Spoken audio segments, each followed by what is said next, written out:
Okay, we are Larry and Jo Ann Bair. We moved to Vancouver in 1975 and have lived in Vancouver ever since then, except for a time when we served as when we were mission president wife in the Dominican Republic. I was called to be the stake president in the Vancouver, Washington stake in May of 1988. Elder Oakes was the visiting general authority, and I had a brief interview with him, as did the members of the bishopric and high council and so on. And on a Saturday afternoon, I was out mowing the lawn and got the call that says, "Would you please come over and bring your wife?" And so I was called to be the stake president, and after I agreed to do that, and he said, "Okay, we were in the stake president's office at the time." He said, "I'll step in the high council room and I'll give you 15 minutes, and would you give me your counselors?"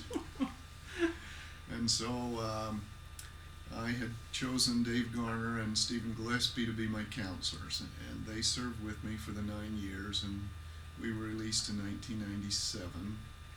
I had a great time serving together. Richard Van Epps and Gary Nielsen served with us most of the time while we were in the presidency.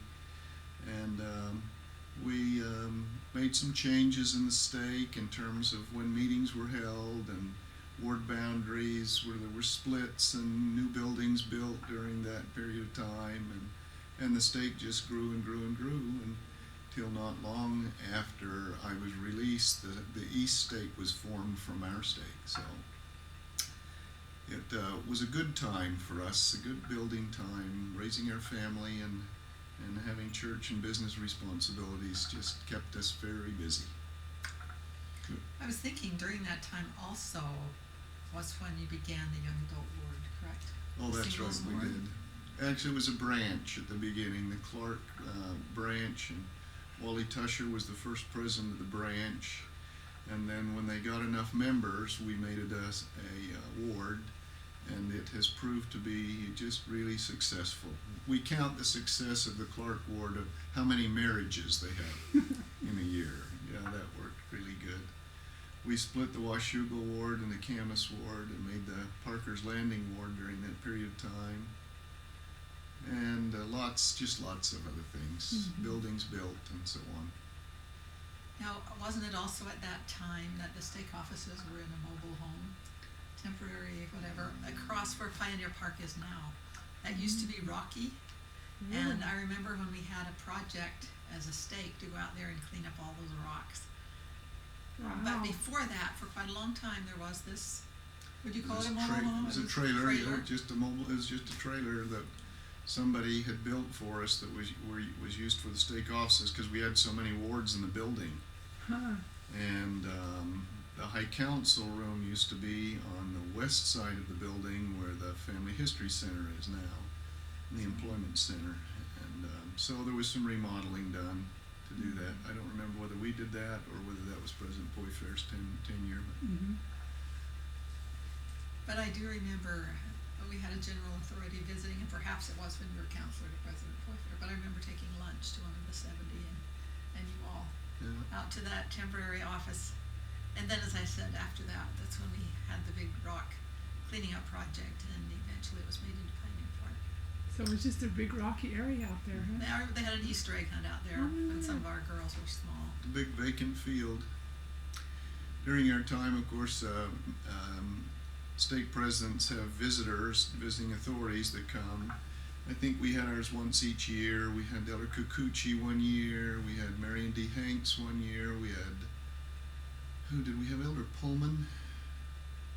Yes, I believe we had Elder Pullman. Elder Pullman come. Anybody else you remember? Elder Kuchi was part of a group because they had a big regional conference. Oh, that's if you right. Remember? That's right.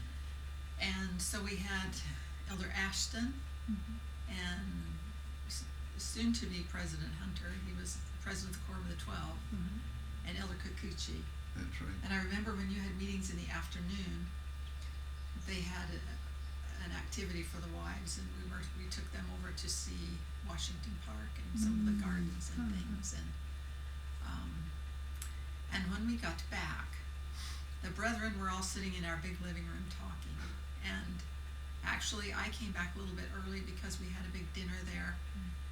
And I remember I was in the kitchen and Elder Ashton said, "Don't worry, just come and sit down." And he was very, very comfortable and gracious. It turned out that he used to sell lumber, and he went through my hometown, and he knew somebody that I knew, and so you always find a connection. And then that evening, when the dinner was going on in the living room, our children had Burger King or something down in the basement below, and I remember Elder Kuchi walking part way down and putting his head down, looking down at the kids eating their hamburgers and saying hello to them, and he marveled at how big our house was and how big our yard, because being from Japan, he came from much smaller quarters, but they were all very, very lovely people. And Elder Hanks teased us that I think it was his last assignment, and we always gave them our bed and found another bed, and we had a water bed, and he teased us because he said he hadn't had a night like that since he'd been on a Navy boat. I remember we had Bishop Pace. He became Bishop Pace, Glenn R. Pace, or Glenn L. Pace and his wife.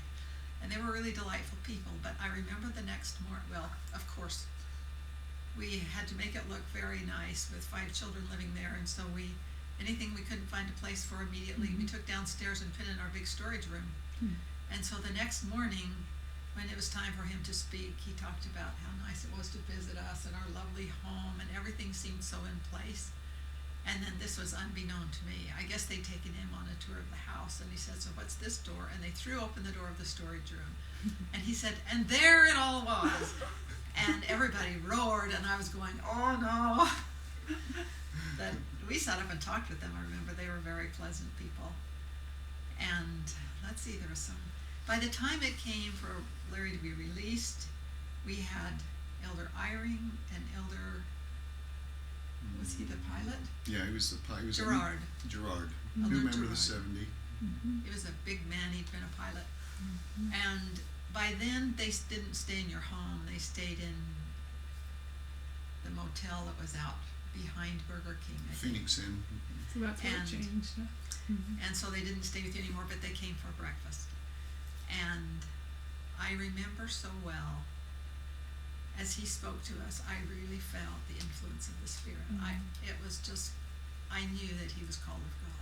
It was a really choice experience, because whenever they were in our homes, they were very Christ-like, and they were interested in everyone and really made you feel at home. And I'll always remember the way I felt that morning when Elder, now President Eyring, spoke to us. He was at the time learning to water paint. And so we had an hour or so between meetings on a Saturday, and he wanted me to take him for a ride where he could see an old barn that was kind of dilapidated, because that's what he wanted to paint in watercolor. So we looked around and found one, and then Elder Gerard wanted to go see the Air Museum down at Pearson Park.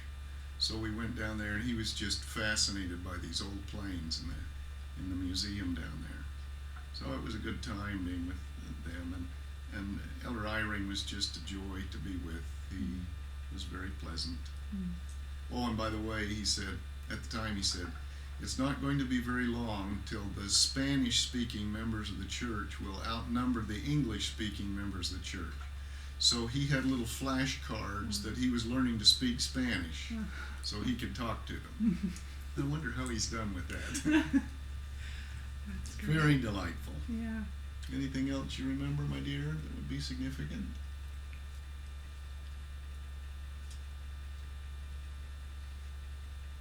I have to think of it. What about the temple stuff? Anything with the temple?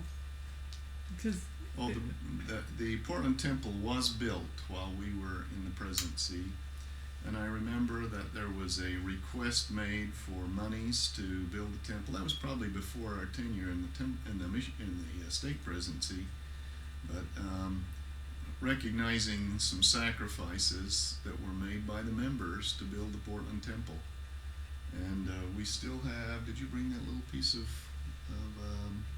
stone, honey? It's right here.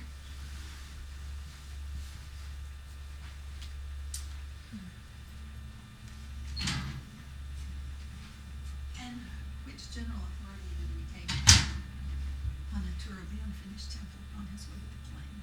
Which one was that? Oh, I don't remember.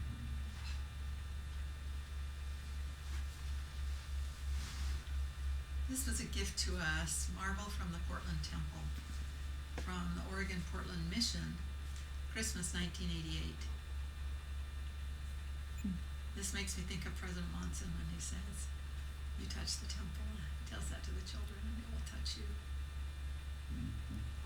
People, a piece of the marble facade on the temple.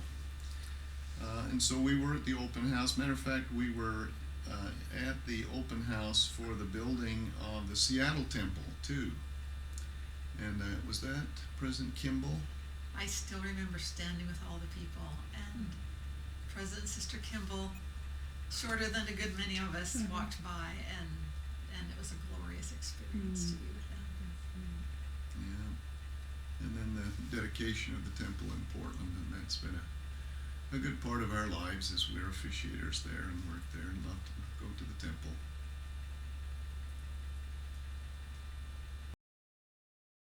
Yeah. We had a general authority and his wife, and the temple was not finished. Would that have been Elder Oaks? I don't think so. Because the temple was dedicated in '89. Mhm. There was one of the general authorities came, and we arranged to have them go through the temple before it was completed. Mm-hmm. And the thing I remember about it was, as we went through the temple, there were these little stick-on dots in different places all over the temple. And they explained that the temple quality had to be such that if you could detect an error, something wrong, a flaw in the construction of the temple, 3 feet away from it, it had to be fixed. Oh. So you'd go along and you'd see little dots which would say, you know, the paint didn't match here, or there was a gap in some woodworking, Wow. or the carpet didn't fit up against the wall, or just any little tiny thing Mm-hmm. that normally people wouldn't notice. But if someone could see it, they tagged it, and the construction people had to repair it. That's temple quality. It just has to be the best. Mm-hmm. I don't remember all the specifics, but when we went into the celestial room, it seemed to me perhaps there was the carpeting wasn't in, and it was very interesting to see a temple in the process. Mm-hmm. I don't Like think that. the chandelier had been placed yet. Yeah, and so it looks very different now. Much better. Yeah. And so, like a lot of people in the stake, we got to participate in cleaning it before the dedication, and that was really special. Was it? Mm-hmm.